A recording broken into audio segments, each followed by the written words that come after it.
नमस्कार। आज हिंदी के अग्निधर्मा कवि सुदामा पांडेय धूमिल की 46वीं पुण्यतिथि है। धूमिल को हिंदी कविता का धूमकेतु कहा गया है। धूमिल की कविता समाज की प्रतिगामी शक्तियों पर चोट करने वाली कविता है। वह जनमानस को चैतन्य करने वाली कविता भी है और साथ ही सत्ता को खबरदार करने वाली कविता भी। धूमिल का जन्म 9 नवंबर 1936 को बनारस जनपद के खेवली नामक गांव में हुआ था। उनकी एक कविता भी है खेवली शीर्षक से। उस कविता में उन्होंने ग्रामीण जीवन के यथार्थ को और आज के शहरीकरण की प्रक्रिया में गांवों के बदलते स्वरूप को कम शब्दों में किंतु पूरी सजगता के साथ रेखांकित किया है। धूमिल ने 12-13 वर्ष की अवस्था से ही तुकबंदी शुरू कर दी थी। प्रारंभ में वे गीत लिखते थे। उन्होंने कुछ कहानियां भी लिखी और तत्कालीन पत्र पत्रिकाओं में उनकी कहानियां भी प्रकाशित हुईं। उनके गीत भी प्रकाशित हुए। 1965 के बाद धूमिल की राजनीतिक चेतना अत्यंत जागृत हुई और उनकी कविता में राजनीतिक विद्रूपताओं पर कठोर प्रहार की प्रवृत्ति जागृत हुई। उनका पहला काव्य संग्रह संसद से सड़क तक 1972 में प्रकाशित हुआ। इसमें 1965 से 1970 के बीच लिखी गई और विभिन्न पत्र पत्रिकाओं में प्रकाशित 25 कविताएं संकलित हैं। इन कविताओं में प्रजातंत्र के खोखलेपन का रेखांकन भी है। भूख और रोटी पर धूमिल ने सबसे गंभीरता पूर्वक विचार किया है। उन्होंने कहा है कि पहले उसे थाली खाती है, फिर वह रोटी खाता है। एक श्रमिक, एक सर्वहारा अपने बच्चों के लिए, अपने परिवार के लिए थाली की व्यवस्था करने की जो चिंता करता है, वह चिंता उसे खाती है और उसके बाद तब कहीं जाकर उसकी थाली में रोटी आ पाती है। उन्होंने लोकतंत्र में जो जनता के संबंध में संवाद होते हैं, जो लंबी बहसें होती हैं, उन बहसों के औचित्य पर भी प्रश्न उठाया है। उन्होंने कहा है कि एक आदमी रोटी बेलता है, एक आदमी रोटी बेलता है, एक आदमी रोटी खाता है, एक तीसरा आदमी भी है जो न रोटी बेलता है न रोटी खाता है, वह सर्फ रोटी से खेलता है। मैं पूछता हूं कि वह तीसरा आदमी कौन है? मेरे देश की संसद मौन है। उन्होंने लोकतंत्र के अमानवीय संकट पर भी विचार किया है। वे स्पष्ट कहते हैं कि लोकतंत्र के अमानवीय चेहरे को देखकर ही उनके भीतर की संवेदना जागृत हुई और उन्होंने काव्य रचनाएं की। मेरे लोकतंत्र के इस अमानवीय संकट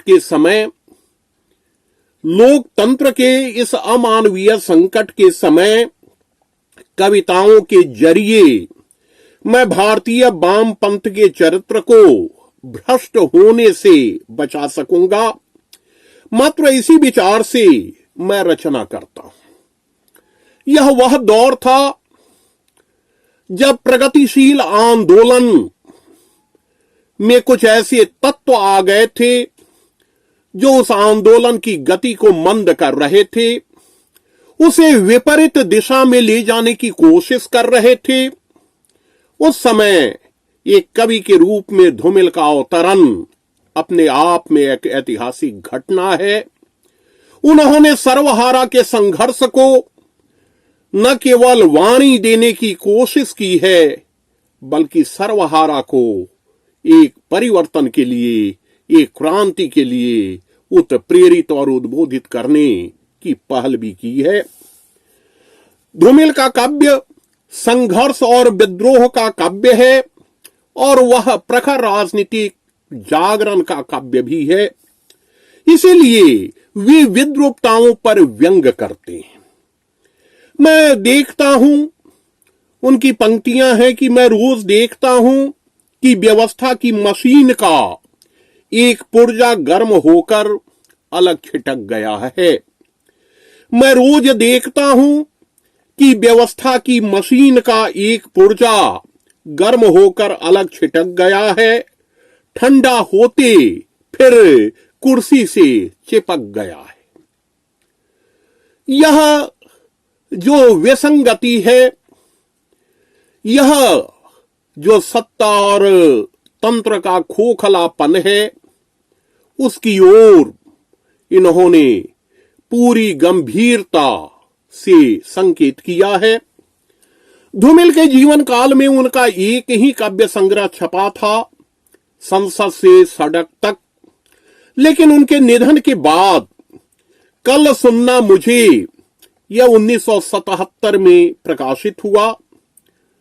सर्वविदित है कि 10 फरवरी 1975 को लखनऊ में धूमिल का देहावसान हुआ। उन्हें लंबी आयु नहीं मिली थी, लेकिन कम ही समय के अपने रचना काल में उन्होंने कविताओं के माध्यम से भारतीय जनमानस को जागृत करने का अभूतपूर्व प्रयास किया। निराला की तरह उन्होंने स्वयं को वर्गहीन बना दिया। उनका दूसरा संग्रह कल सुनना मुझे, उसमें 37 कविताएं संकलित हैं और 1979 में इसी संग्रह पर मरणोपरांत उन्हें साहित्य अकादमी सम्मान मिला था। 1983 में उनकी 60 कविताओं का संग्रह सुदामा पांडे का प्रजातंत्र नाम से प्रकाशित हुआ। उनके निधन के बाद कंक पत्रिका ने उनकी 3 अप्रकाशित रचनाओं को छापा। आवेग में उनकी 5 कविताएं छपी। उत्तर प्रदेश में उनकी 5 कविताओं का प्रकाशन हुआ। अपने समय वे जनयुग में, आलोचना में, आरंभ में, अखत में, कल्पना में, आमुख में और आवेग जैसी पत्रिकाओं में लिखते रहे और छपते रहे। धूमिल के महत्व का रेखांकन सबसे पहले नामवर सिंह जी ने किया। धूमिल उनके अनुज काशीनाथ सिंह के मित्र थे। धूमिल ने संघर्ष कम नहीं किया। 1958 में उन्होंने IIT बनारस से विद्युतीकरण में डिप्लोमा की उपाधि ली। कुछ दिनों तक वे बिहार के मोतिहारी में एक आरा मशीन में प्रबंधक रहे। वे घूमते रहे, लोगों को जागृत करते रहे। उनकी कई कविताएं, जैसे मोचीराम उनकी एक महत्वपूर्ण कविता है जिसमें वर्ग चेतना की सार्थक अभिव्यक्ति हुई है। भविष्य गढ़ने में चुप और चीख अपनी अपनी जगह एक ही किस्म से अपना अपना फर्ज अदा करते हैं। मोचीराम कविता की ये पंक्तियां हैं। वे कहते हैं कि हर तरफ शब्द भेदी सन्नाटा है, दरिद्र की व्यथा की तरह उचाट और कूथता हुआ, घृणा में डूबा हुआ सारा का सारा देश पहले की ही तरह आज भी मेरा कारागार है।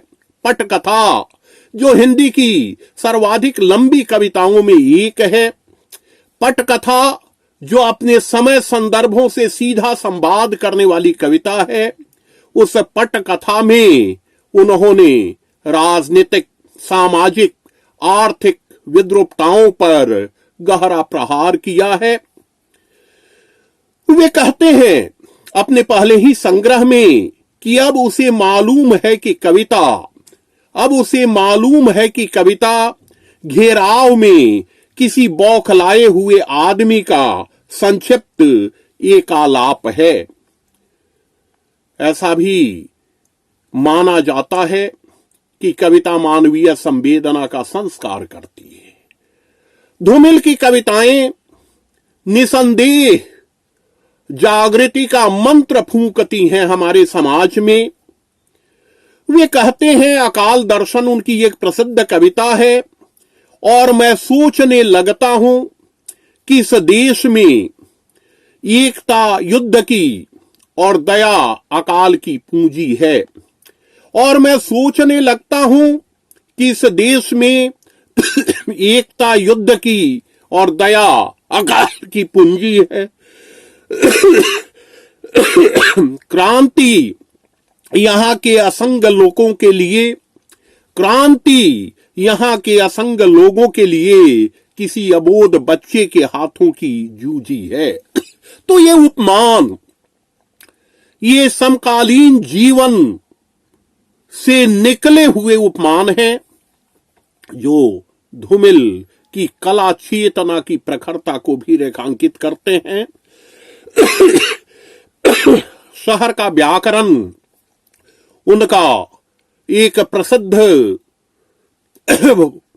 उनकी एक प्रसिद्ध कविता है, शहर का व्याकरण।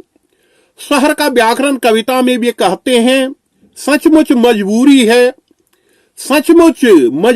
है मगर जिंदा रहने के लिए पालतू होना जरूरी है।